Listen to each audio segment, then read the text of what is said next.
Hello friends, welcome back to my YouTube channel Keerthi's vlogs. ఇవాల్టి వీడియోలో ఆలూ గోబీ మసాలా కర్రీని ఎలా తయారు చేయాలో షేర్ చేస్తున్నాను. చాలా ఈజీగా క్విక్గా చేసుకునే ఈ కర్రీ రైస్లోకి, చపాతీలోకి, రోటీలోకి ఇలా అన్నిట్లోకి చాలా బాగుంటుంది. ఇంకా లేట్ చేయకుండా ప్రాసెస్ ఎలాగో చూద్దాం. ఫస్ట్ ఒక కడాయిని తీసుకొని వేరుశనగ పప్పుని యాడ్ చేసి డ్రై రోస్ట్ చేసుకోవాలి. ఫ్లేమ్ని లో టు మీడియంలో ఉంచి వేయించుకోవాలి. హై ఫ్లేమ్లో వేయించుకున్నట్లయితే పప్పు బయట వేగినట్లు ఉన్నా లోపల సరిగ్గా వేగదు. ఇలా వేరుశనగ పప్పుని చక్కగా వేయించుకున్నాక స్టవ్ ఆఫ్ చేసి వీటిని ఒక ప్లేట్లోకి ట్రాన్స్ఫర్ చేసుకొని చల్లారేదాకా పక్కన పెట్టుకోవాలి. ఇప్పుడు ఇదే కడాయిలోకి 2 టేబుల్ స్పూన్ల నువ్వుల్ని యాడ్ చేసి డ్రై రోస్ట్ చేసుకోవాలి. నువ్వులు త్వరగా వేగుతాయి కాబట్టి లో ఫ్లేమ్లో రోస్ట్ చేసుకుంటే సరిపోతుంది.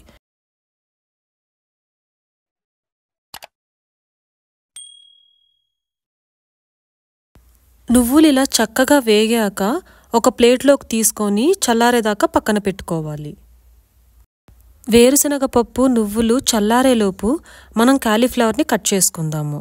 దీనికోసం ఒక బౌల్లో వాటర్ని తీసుకొని కొద్దిగా ఉప్పు, 1/2 స్పూన్ పసుపుని యాడ్ చేసి నీళ్ళని బాగా మరగనివ్వాలి.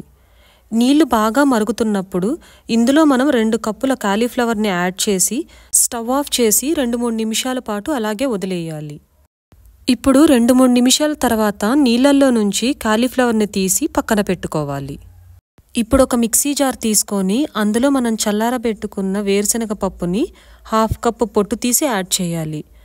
ఇందులోనే ఒక 2 టేబుల్ స్పూన్స్ వేయించుకున్న నువ్వులు, ఒక మీడియం సైజ్ పండిన టొమాటో, ఒక మీడియం సైజ్ ఆనియన్స్ని చిన్న చిన్న పీసెస్గా యాడ్ చేసి 1 స్పూన్ అల్లం వెల్లుల్లి పేస్ట్, 1 టీ స్పూన్ ధనియాల పొడి కూడా యాడ్ చేసి మెత్తగా మిక్సీ పట్టుకోవాలి.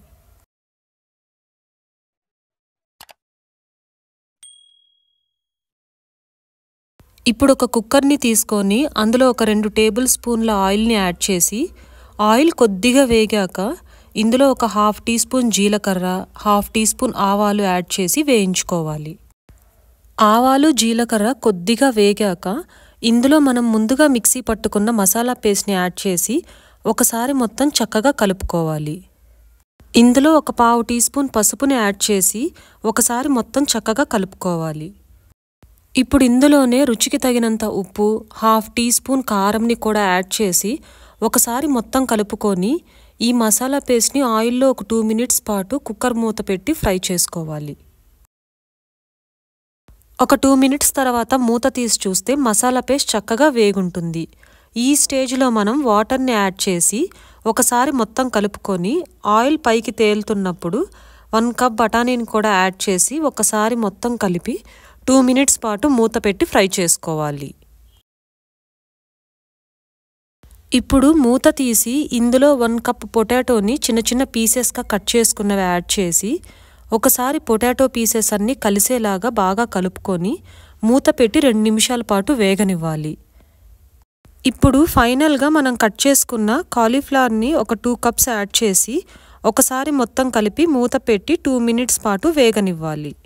ఒకవేళ మీకు కాలీఫ్లవర్ కానీ పొటాటో కానీ నచ్చకపోతే స్కిప్ చేసి మీకు నచ్చే వేరే వెజిటేబుల్ ఏదైనా సరే యూజ్ చేసుకొని ఈ మసాలా కర్రీని ప్రిపేర్ చేసుకోవచ్చు. ఒక 2 మినిట్స్ తర్వాత మూత తీసి అందులో 1.5 కప్స్ వాటర్ని యాడ్ చేసి కర్రీ మొత్తం ఒకసారి కలిపి సాల్ట్ని కూడా చెక్ చేసుకొని కుక్కర్ని లిడ్తో క్లోజ్ చేసి ఒక 4 విజిల్స్ రానివ్వాలి.